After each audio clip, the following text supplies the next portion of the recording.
Exercise 5.3, इसका question number 6, इसको minimize करना है। z is equals to 3x plus y, इसको मिनिमाइज करना है। जिस फंक्शन को मैक्सिमाइज या मिनिमाइज करना हो उसको ऑब्जेक्टिव फंक्शन कहते हैं। ये एक डेफिनेशन हो गई, आप पूछ रहे थे ना डेफिनेशन। जिस फंक्शन को मैक्सिमाइज या मिनिमाइज करना हो उसको ऑब्जेक्टिव फंक्शन कहते हैं। अब 5.2 और 5.3 के अंदर सिर्फ यही डिफरेंस है। ये देख रहे हो, ये सेम टू सेम वही है 5.2 वाला जो भी क्वेश्चन किया था। ये दो इक्वेशंस है। ये फर्स्ट क्वाड्रेंट वाली वो है पाबंदी, और ये वो नई चीज है जो आपको करनी है। ठीक है, तो पहले आप उसी तरह करोगे इन दो इक्वेशंस के साथ जिस तरह करते हो। पहली इक्वेशन लिखोगे 3x plus 5y greater than और equal to 6। X intercept find करोगे। एक्स इंटरसेप्ट के लिए क्या पुट करते हो, y0, इसमें y0 पुट करो तो आपके पास x की वैल्यू क्या आ जाएगी बताओ, डायरेक्ट 2 आ जाएगी ना। तो पॉइंट क्या बन जाएगा हमारे पास 2,0। फिर y इंटरसेप्ट फाइंड करते हैं। y इंटरसेप्ट के लिए x0 पुट करो इस इक्वेशन में, तो y की वैल्यू क्या आ जाएगी 6/5। मैंने 15 लिखना था, 15 था पहले, तो पहले x की वैल्यू 5 आ जाएगी। जब हम x की जगह 0 पुट करेंगे तो y की वैल्यू 3 आ जाएगी। तो ये वाला पॉइंट क्या बनेगा 0,3।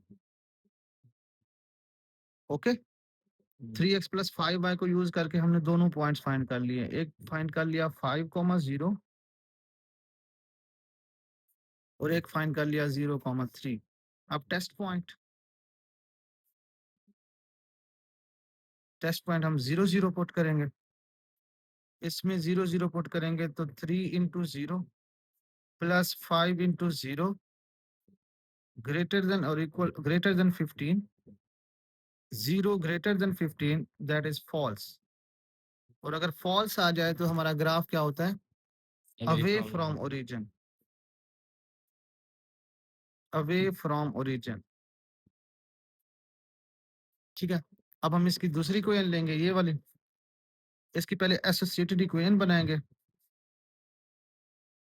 एसोसिएटेड इक्वेशन इधर भी बनानी थी, तो वो क्या बनेगी x plus 6y equal to 9। तो x इंटरसेप्ट फाइंड करेंगे। x इंटरसेप्ट के लिए y0 पुट करते होते हैं, तो ये बन जाएगा x इज इक्वल्स टू 9। तो पॉइंट क्या बना हमारे पास 9,0। ठीक है, अब दूसरा point y intercept. y intercept के लिए क्या करते हैं, x0 पुट करते हैं। अगर x0 पुट करेंगे इसमें तो क्या बन जाएगा 6y is equals to 9। y is equals to 9/6 is equals to 3/2. Okay. Second point is 0,3/2. अब इसका टेस्ट पॉइंट फाइंड करेंगे। टेस्ट पॉइंट 0,0 होता है। इसको इस वैल्यू को इसमें पुट करेंगे तो ये भी 0 ग्रेटर देन 9 आ रहा है, ये भी फॉल्स है, और ये भी क्या होगा अवे फ्रॉम ओरिजिन। ओके, ये काम तो 5.1, 5.2, 5.3 इन सब का सेम है यहाँ तक। अब हम ग्राफ बनाते हैं इसका। उसके लिए आपको कार्टेशियन प्लेट ड्रॉ करनी पड़ती है।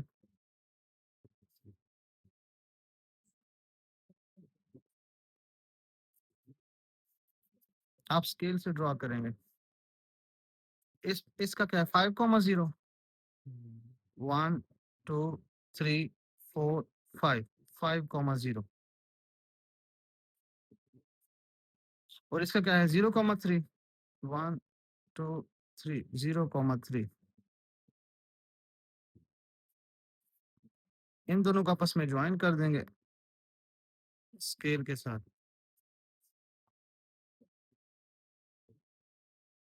इसका ग्राफ है अवे फ्रॉम ओरिजिन। ओरिजिन ये है ना, अवे फ्रॉम ओरिजिन मतलब उधर जा रहा है।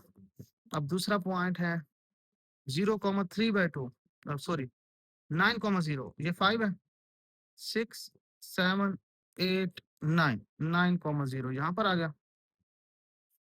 दूसरा क्या है 0,3/2, 3/2 का मतलब क्या होता है 1.5। तो अगर ये 1 है और ये 2 है तो 1.5 यहाँ पर होगा ना। इसको आपस में ज्वाइन करें,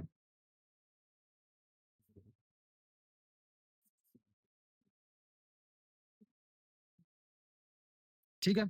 अब इसका अवे फ्रॉम ओरिजिन ये है और इसका अवे फ्रॉम ओरिजिन ये है, इन दोनों का तीनों का कॉमन इलाका सिर्फ ये बन रहा है ना। Agree disagree? कॉमन इलाका देखो यही बन रहा है ना, क्योंकि ये भी अवे फ्रॉम ओरिजिन है और वो भी अवे फ्रॉम ओरिजिन है। ये अवे फ्रॉम ओरिजिन ऐसे और ये अवे फ्रॉम ओरिजिन ऐसे, इन सब का कॉमन पॉइंट्स क्या बन रहे हैं। एक कॉमन पॉइंट है ये, एक कॉमन पॉइंट है ये तो दिए हुए हैं। तीसरा कॉमन पॉइंट हम इससे मालूम करेंगे, पॉइंट ऑफ इंटरसेक्शन। याद है ना, एक क्या है 0,3/2, एक क्या है 0,3 और तीसरा हम इधर से मालूम करेंगे। ओके के नॉट ओके? वो मालूम करने के लिए मैंने आपको क्या सिखाया, 3x + 5y। जो कॉमन पार्ट है उस पे जो पॉइंट्स मिले बस मुझे डिफाइन करना है। हाँ, एक है 3x + 5y = 15।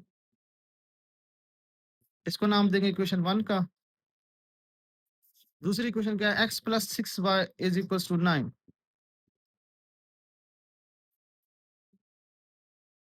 इक्वेशन नंबर 2 का सब्स्टिट्यूट इसमें सब्स्टिट्यूशन इजी रहेगी, क्योंकि इसमें से x की वैल्यू निकाल लो, क्या बनेगी, x = ये 9 है, 9 - 6y। ये x की वैल्यू इसमें पुट कर दो, 3 × 9 - 6y + 5y = 15। तो ये क्या बन जाएगा, 3 9 × 27 -18y + 5y = 15। तो ये बन जाएगा 27 - 3y = 15। इन दोनों को आपस में करेंगे तो -3 आएगा। तो -3y = 15 5 है वो, सॉरी 13। 15 - 27 तो -12 -13y = -12, y = -12/13, y = 12/13। अब ये y की वैल्यू किसी में पुट कर दो, हम कर देते हैं पुट इन इक्वेशन 2, ठीक है। तो क्या बनेगा, x + 6y = 9 है ना। तो x + 6 × 12/13 = 9। तो x प्लस ये 72/13 हो जाएगा = 9। x = 9 - 72/13। तो x = 13 एलसीएम आ जाएगा। 130 130 में से 13 गया, 117 - 72। x = तो 117 में से 72, 28 + 17 क्या होता है, 45। 45/13 आ गई x की वैल्यू। ये नहीं करना है वो y की थी, वो in the form of y था।